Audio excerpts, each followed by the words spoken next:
नमस्कार। Indian stock market में एक जबरदस्त गिरावट आई है और इसके पीछे की वजह कोई नॉर्मल इकोनॉमिक घटना नहीं बल्कि एक धमकी है।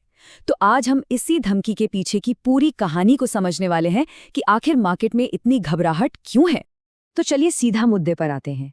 ये जो नंबर दिख रहा है ना 500%, ये सिर्फ एक नंबर नहीं है। इसी एक आंकड़े ने आप समझिए पूरे बाजार में तहलका मचा दिया। पर सवाल ये है कि ये 500% है क्या चीज। तो ये है वो बयान अमेरिका के एक सीनेटर ने कहा और माना जा रहा है कि ट्रंप भी इससे सहमत हैं कि हम रूस से तेल खरीदने पर भारत और चीन पर 500% तक का टैरिफ लगाएंगे। अब ये एक बहुत ही बड़ी सीधी सीधी धमकी है और इसमें टारगेट कौन है? भारत और चीन जैसे देश। और इसी बयान ने इन्वेस्टर्स के मन में डर भर दिया है। तो चलिए सबसे पहले ये समझते हैं कि इस 500% टैरिफ की धमकी ने आखिर बाजारों में इतनी दहशत फैलाई कैसे और इसका असर कहाँ-कहाँ पर देखने को मिला। एक बात और साफ कर लें, इस धमकी के निशाने पर सिर्फ हम ही नहीं हैं। अमेरिका के इस बयान में साफ-साफ भारत के साथ-साथ चीन और ब्राजील का भी नाम लिया गया है।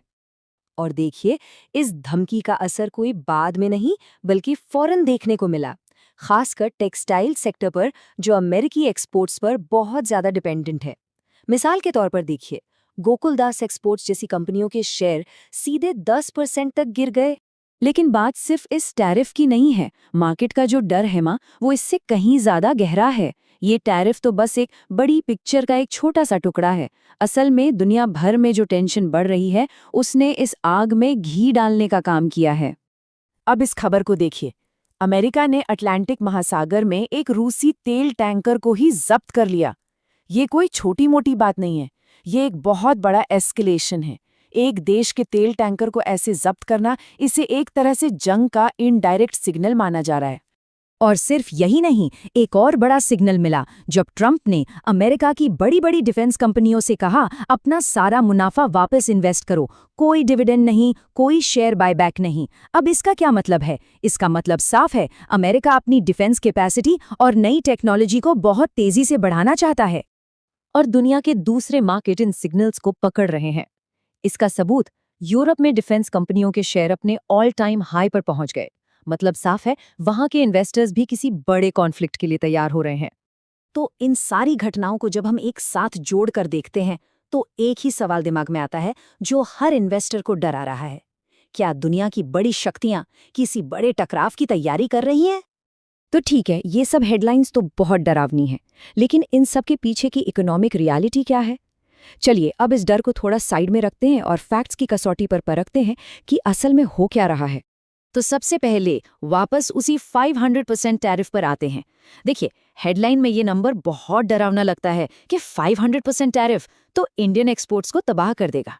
लेकिन इकोनॉमिक रियलिटी थोड़ी अलग है। सच तो ये है कि 500% तो बहुत दूर की बात है। 100% टैरिफ लगते ही ज्यादातर ट्रेड वैसे ही रुक जाएगा।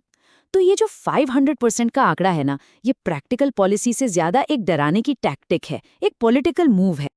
अब एक और कंफ्यूजन जो मार्केट में था उससे भी दूर करते हैं। गोल्ड और सिल्वर की कीमतों में जो गिरावट आई, कई लोगों को लगा कि ये भी इसी डर की वजह से हुआ है, पर ऐसा नहीं है। इसका एक प्योरली टेक्निकल कारण है। ब्लूमबर्ग कमोडिटी इंडेक्स की एक शेड्यूल्ड रीबैलेंसिंग चल रही है, जिसकी वजह से 15 जनवरी तक इन मेटल्स का वेटेज कम हो रहा है। इसका टैरिफ वाली खबर से कोई लेना देना नहीं है। तो एक तरफ तो ये सब अमेरिका और ग्लोबल टेंशन्स चल रही हैं, लेकिन उसी वक्त भारत के अंदर भी एक पॉलिसी चेंज पर बात हो रही है जो कुछ खास सेक्टर्स के इन्वेस्टर्स को परेशान कर रही है। चलिए इस डोमेस्टिक मुद्दे को स्टेप बाय स्टेप समझते हैं। हुआ ये कि 2020 में बॉर्डर पर जो क्लैश हुए थे, उसके बाद चीनी कंपनियों को इंडियन गवर्नमेंट के प्रोजेक्ट से बैन कर दिया गया था। अब खबर आ रही है कि फाइनेंस मिनिस्ट्री रिश्ते सुधारने के लिए इस बैन को हटाने पर विचार कर रही है।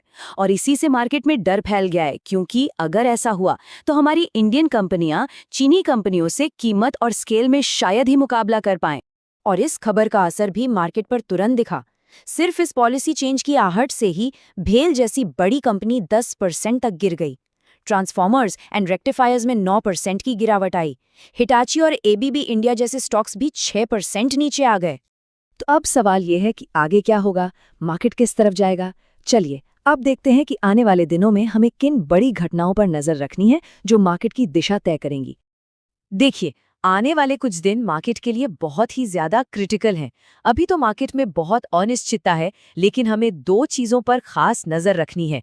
पहली, शुक्रवार रात 8:30 बजे IST टैरिफ के मुद्दे पर अमेरिकी सुप्रीम कोर्ट का फैसला आएगा।